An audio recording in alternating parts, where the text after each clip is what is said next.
And thank you, Nicole. Today, the Arizona Diamondbacks will open their season against the Colorado Rockies at 7:10. But this season will have a trace of humidity. But I'm not talking about the weather. Earlier this season, the Diamondbacks announced that their baseballs will now be stored in an on-site humidor. Well, the minimum length to donate to Locks of Love is about 10 inches, so I've got quite a ways to go. But John Gray, he definitely doesn't. He's gotten mostly compliments about his hair, but the negative feedbacks, well, he just brushes that aside. When you walk down the hallways at Levine Elementary, you come to this door, which is the MBS room.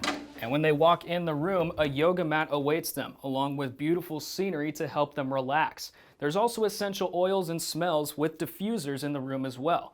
So the students take off their shoes, get down on the mat, and are ready to be taught breathing and yoga techniques by Gavin's wife, Jackie. The Rough Riders are part of the Arizona Community College Athletic Conference, which requires its athletes to swing with wood bats like these.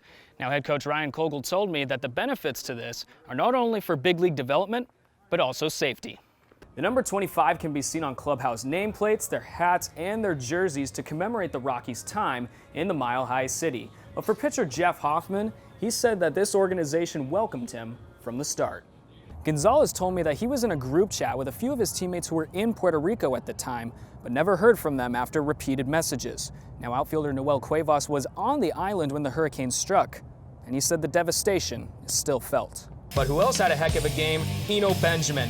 And he's going in this like a bop it. Ready? Push it, twist it, pull it, dive it into the end zone. Gets the touchdown, the first one of his young freshman career. Scotty, people forget that Nikhil once almost took Manny Wilkins' job. Here he is in the Sparky formation. Tosses the ball to C.J. French Love for the touchdown against the Stanford Cardinal. Arizona State would lose this one, but my goodness, Nikhil. From Herm to the Conference of Champions, it's our Pac-12 top plays of the year, and we're throwing 10 of them at you, much like Gardner Minshew throwing 7 touchdowns against Arizona. You heard that right. School record. Also 473 yards. He was 43 of 55. No interceptions and a partridge in a pear tree. Gardner Minshew, incredible. I want to see his vertical jump numbers. They've got to be really up there. Sorry for the bad pun. Washington taking on Auburn in week 1. This is a throwback. Here's Quentin Pounds. One-handed catch in the corner of the end zone. Can you believe it? Odell Beckham, who?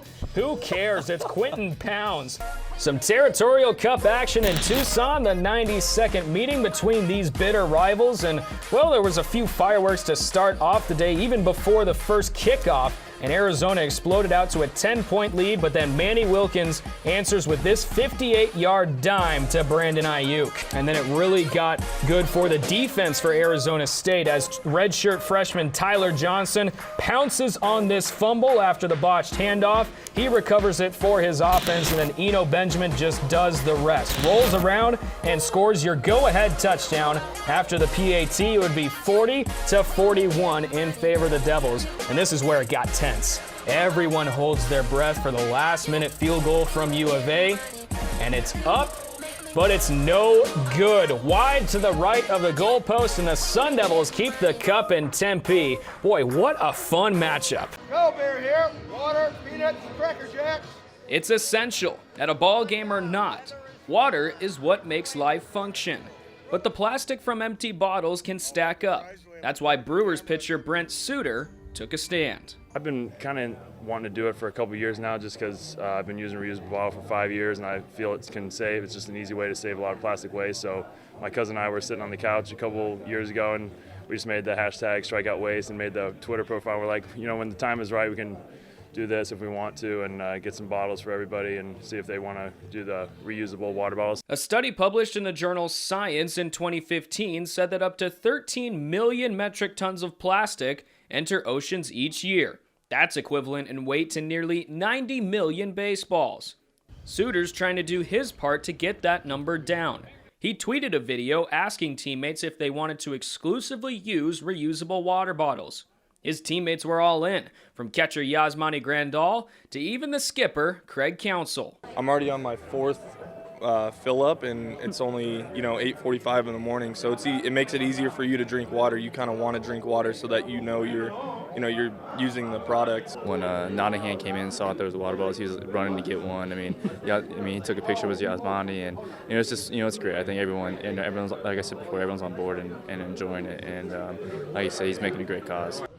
Suter right now is rehabbing from Tommy John surgery. He's studied environmental science at Harvard and has a passion for saving the environment, along with his passion for baseball. The ocean's filling up with plastic. Our landfills are a lot of plastic, and it doesn't biodegrade for a while. So just an easy way to kind of cut some unneeded single-use plastic waste out it'd be great for trying to preserve a future for our kids. Suter said the company Zulu is sponsoring the initiative, and he keeps a list of all of those wanting to wash away plastic on his locker. In Phoenix, Blaine McCormick, Cronkite News. It may be just a construction zone, but in a few months, this concrete slab will be this: courts for pickleball.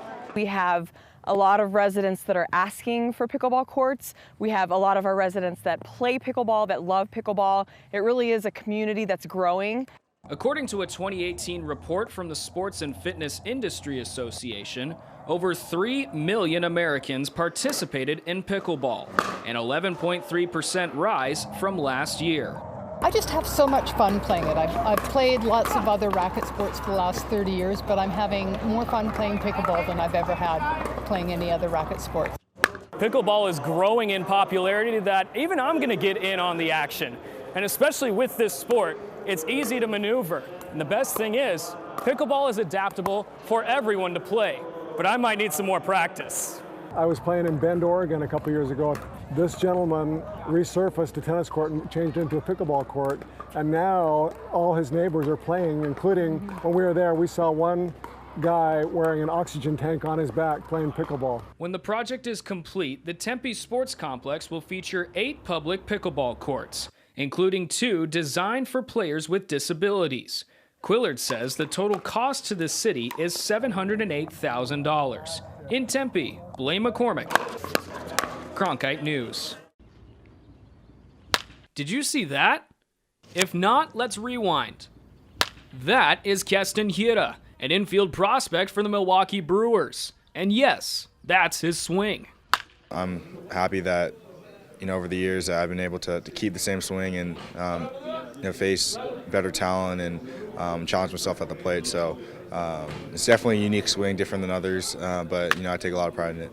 And rightfully so. Hiura led the Arizona Fall League in hits and was named the MVP of the league last year. Not only turning heads then, but when fellow Brewers teammate Lucas Erceg played against Hiura in college. I remember the toe tap and then the leg kick, and I think that's what surprises everyone because, usually it's one or the other, but I remember him running around the bases, and I was like, he's not, the biggest guy. It's still the holy grail of hitting is hitters that have great timing. Keston possesses it. So that's probably the first thing that I thought of when I saw Keston is this guy has got to have incredible timing. If you're confused by his swing, don't worry. Let's break it down for a little bit. When he initially transfers his weight back, his front foot makes a little toe tap right by his back foot. Then the high leg kick goes forward, and that adds extra torque on the ball, granting those extra base hits. And with his quick hands, it's just hit after hit with Keston. It's a unique swing, yes, but it's one that he's had since he was 9 years old. I don't necessarily think my swing is for everyone. Like it's definitely different in a unique way where it's comfortable for my body. So I've always been a big preacher on not one swing is made for every person. Hiura said that coaches have invested trust in him to make his own adjustments to his exclusive motion. And when he feels he is struggling at the plate, he just goes back to the basics he was taught at such a young age. In Phoenix, Blaine McCormick, Cronkite News.